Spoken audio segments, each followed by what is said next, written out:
தேவனுடைய பரிசுத்த நாமத்திற்கு மகிமை உண்டாவதாக.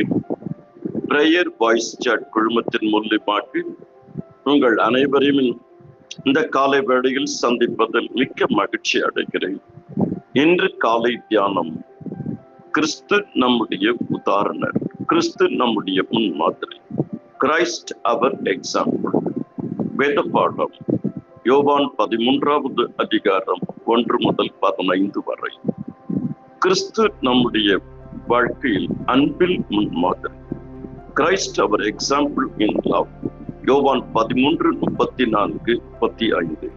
நீங்கள் ஒருவரில் ஒருவர் அன்பாய் இருங்கள், நான் உங்களில் அன்பாய் இருந்தது போல நீங்களும் ஒருவரில் ஒருவர் அன்பாய் இருங்கள் என்ற புதிதான கட்டளையை உங்களுக்கு கொடுக்கிறேன்.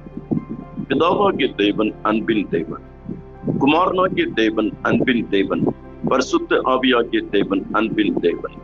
கிறிஸ்துவின் அன்பின் நீளம், அகலம், ஆழம், உயரம், இது நான்குமே கிறிஸ்துவின் அன்பில் இருக்கிறது. நாம் பாவிகளாக இருக்கையில் கிறிஸ்து நமக்காக மரித்ததினால் தேவன் நம் மீது வைத்த அன்பை விளங்க பண்ணினார். கிறிஸ்து மனத்தாழ்மையில் முன்மாதிரி, கிரைஸ்ட் அவர் எக்ஸாம்பிள் இன் ஹியூமிலிட்டி. பிலிப்பியர் 2வது அதிகாரம் 5 முதல் 8 வரை. கிறிஸ்து இயேசுவில் இருந்த சிந்தையை உங்களிலும் இருக்க கடவுளை.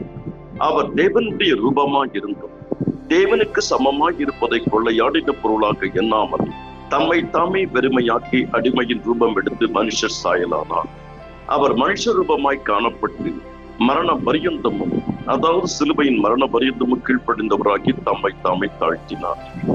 3வது, கிறிஸ்து கீழ்ப்படிதலில் முன்மாதிரி. அவர் இந்த உலகத்தில் வந்ததை பிதாவின் சித்தம் நிறைவேற்றுவதற்காக. பிதாவுக்கு எப்பொழுதும் அவர் கீழ்ப்படிந்தவர். எபிரேயர் 5:8-9 அவ்வாறு சொல்லுகிறது. அவர் குமாரனாய் இருந்து பட்ட பாடுகளினாலே கீழ்ப்படிதலை கற்றுக்கொண்டார். கீழ்ப்படிதல் எப்பொழுதும் ஆசீர்வாதங்களை கொண்டு வரும். தேவனுடைய வசனங்களுக்கு, தேவனுடைய ஆலோசனைகளுக்கு கீழ்ப்படுகிறவர்கள், தேவனுக்கு கீழ்ப்படுகிறவர்கள் எப்பொழுதும் ஆசீர்வாதத்தை அனுபவிப்பார்கள்.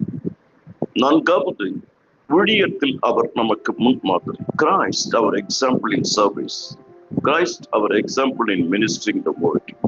மார்க் 10:45. அப்படியே மனுஷகுமாரனும் ஊழியம் கொள்ளும்படி வராமல் ஊழியம் செய்யவும் அநேகரை மீட்கும் பொருளாக தம்முடைய ஜீவனை கொடுக்கவும் வந்தார். கிரைஸ்ட் அவர் எக்ஸாம்பிள் இன் சஃபரிங். அவரை போல யாரும் பாடுபற்ற முடியாது, அவரை போல யாரும் துன்பத்தை அனுபவிச்சிருக்க முடியாது. என்ன நன்மை செய்து அவர் பாட அனுபவித்தார். 1 பேதுரு 2:21 சொல்லுகிறது, இதற்காக நீங்கள் அழைக்கப்பட்டும் இருக்கிறீர்கள், ஏனெனில் கிறிஸ்துவும் உங்களுக்காக பாடுபட்டு நீங்கள் தம்முடைய அடிச்சுவடுகளை தொடர்ந்து வரும்படி உங்களுக்கு மாதிரியை பின் வைத்து போனார். அவர் தாமே சோதிக்கப்பட்டு பாடுபட்டதனால் அவர் சோதிக்கப்படும் உதவி செய்ய வல்லவராக இருக்கிறார். கர்த்தர் தாமே உங்கள் ஒவ்வொருவரையும் அபரிமிதமாக ஆசீர்வதிப்பாராக.